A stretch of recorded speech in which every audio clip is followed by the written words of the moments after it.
I'm very excited to be here. I was asked probably about 3-4 months ago, maybe longer, by Laura Younger at AOCAP down in Australia, for me to come speak about timeshare growth in Asia and what it means and what the potential is. And I kept putting her off, kept avoiding her. But she pushed and pushed, and it was about almost a month ago, I think it was, down in Queenstown in New Zealand. I went down there, put together a little presentation, giving my perspective of what's going on. But when I got down there, I was preparing my speech and worked on my iPad, actually. But who owns an iPad? Anybody? They're great. If you don't get one, get one. Oh, we're going high tech here too. This is great. This is my lovely assistant. But when I was down there, I ended up looking at this magazine, Perspectives. Okay, I had done this presentation and prepared all these things, and what I realized was the people that have been working in Asia and figuring things out have a lot more experience than I have in Asia. Guys like Brian Lunt put this together. I mean, it's just amazing. If you look at that Perspectives magazine, if you haven't already, I recommend you to do it, because it tells a good story of different perspectives. Good name of the magazine, by the way, of growth in Asia and what's worked. Joe Hickman's got some great words in there too for interval. And Joe's been here, I think, for 95 years in Asia, something like that. If you don't know him, he's got a lot of war stories. An American lost in Asia. And it really gave me a different perspective about Asia and what it could be and what it should be. My perspective was one taken out of dealing with a big corporate company, Marriott. Marriott itself is a huge international company. They're really primarily, traditionally have been a U.S. company, obviously. But what they've done on the hotel side is amazing, has been amazing, and will be even more amazing. The growth of the hotel side in Asia is phenomenally fast and furious and growing. But for Marriott, just the difference between the hotel product for Marriott and the timeshare product is simple. With the hotels, it's not Marriott money. It's individual investors, developers, that want to build a hotel and use the Marriott name. So that is going like wildfire throughout Asia. And China in particular is a big growth market. On the timeshare side, though, the conundrum is we want to leverage that brand growth and take advantage of it. But the current model that's existed in timesharing, for Marriott at least, for the most part, is using Marriott money to invest in those timeshare deals. And that timeshare investment dollars with the economy has become more difficult to acquire for Marriott to commit to that. So it's a challenging time right now for us to grow the business and take advantage of the huge opportunity that is in Asia for timeshare. So I came at it from that perspective. I wanted to share with you all today a little bit about the history of timesharing in the U.S., how it evolved, what learnings can be there, and what of those learnings can be applied here in Asia. But I do it. I've been in Singapore. I've lived in Singapore for going on 5 years now. And I can tell you, as another American lost in Asia, like Mr. Hickman, the junior version of Joe, is that I have come to learn through many different ways that the American way you cannot just apply to Asia. Asia is, and the American perspective on Asia is a bit flawed because they see Asia as one place. I don't think the average American knows that Singapore. I was given a quiz. I said, okay, Singapore to Sydney, Hong Kong to Sydney, or Tokyo to Sydney? What's the longer flight? Anybody know the answer to that?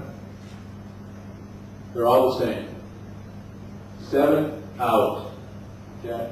They're long flights. And so Asia itself is a very new animal to the U.S. And the U.S. arrogance sometimes gets in the way of what Asia represents.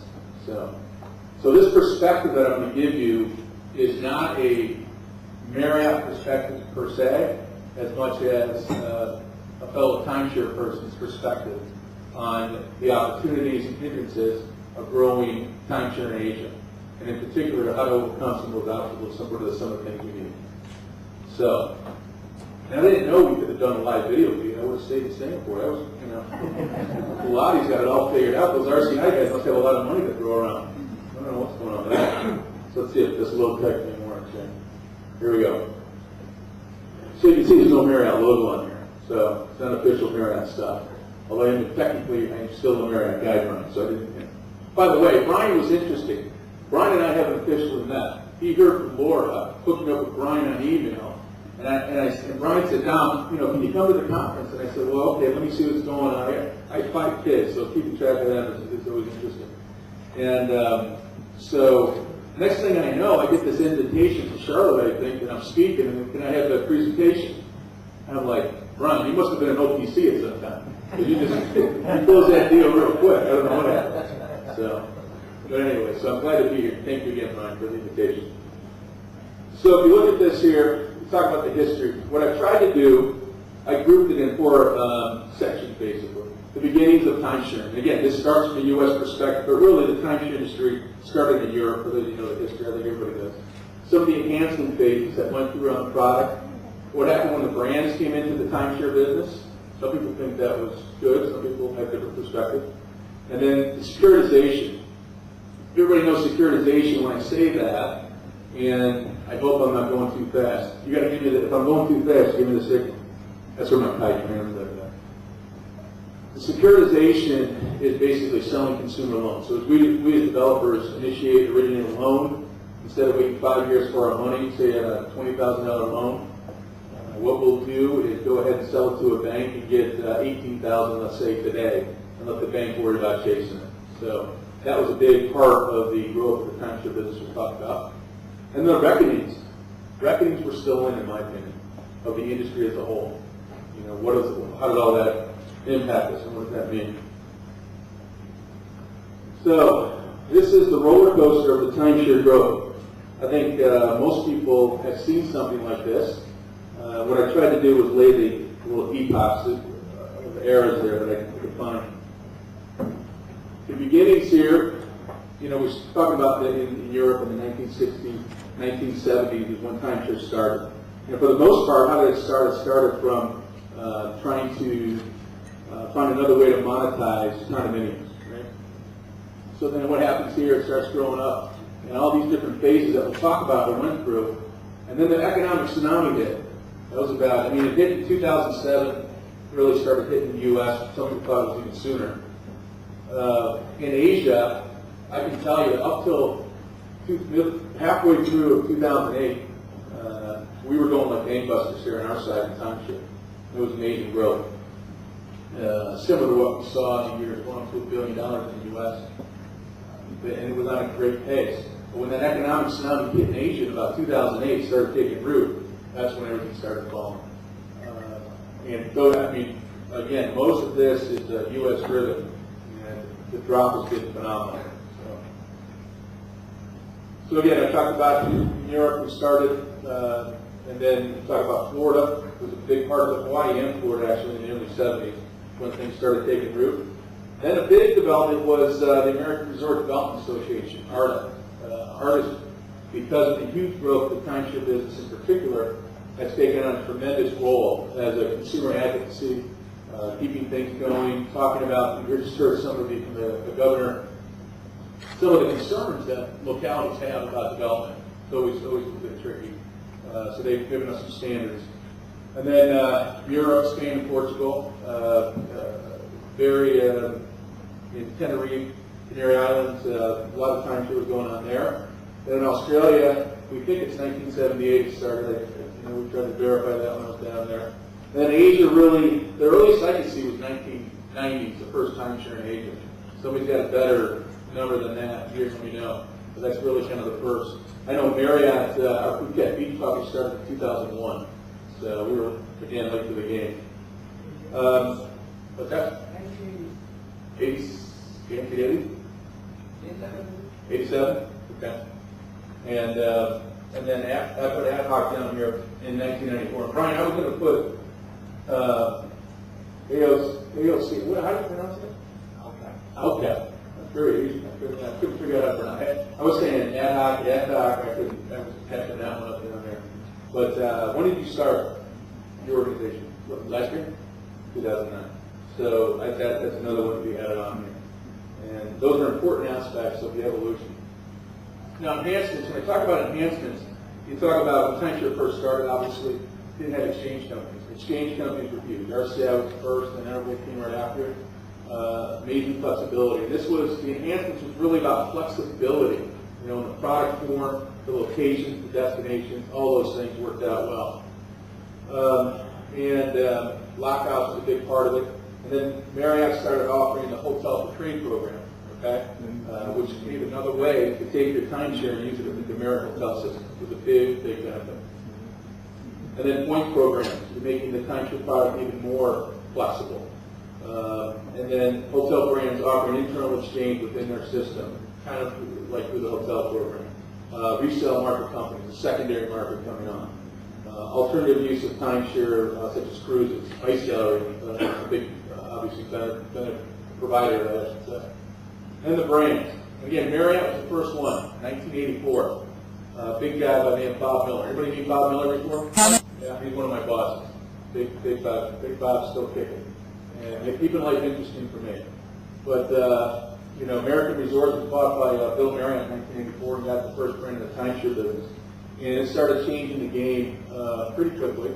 But you can see it wasn't 7 years later. They thought they'd let Marriott kind of make their mistakes in the timeshare business. To be honest with you, one of the key leverage points that I've learned with Marriott over the years is juxtaposing people's concerns about timesharing with that belief in the Marriott brand. That's what gives Marriott one of their competitive advantages. Having the customer say, well, what do you mean? Marriott's in timesharing? They say, yeah, Marriott is in timesharing. What we want you to do is come in and find out what Marriott, company's been around since 1927, would take the leap into timeshare and put their brand at risk. Find out what it's about, why we have over 400,000 owners around the world.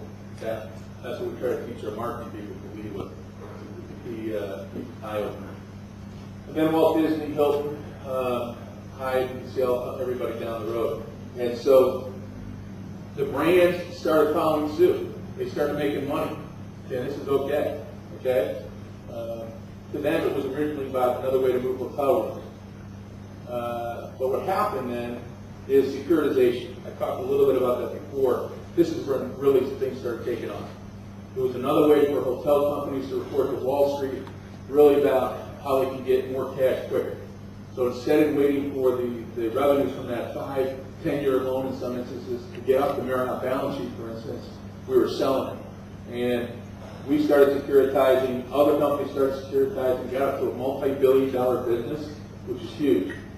And the more that Wall Street kept asking the public companies to keep your balance sheet clean, the more securitization became a key part of that.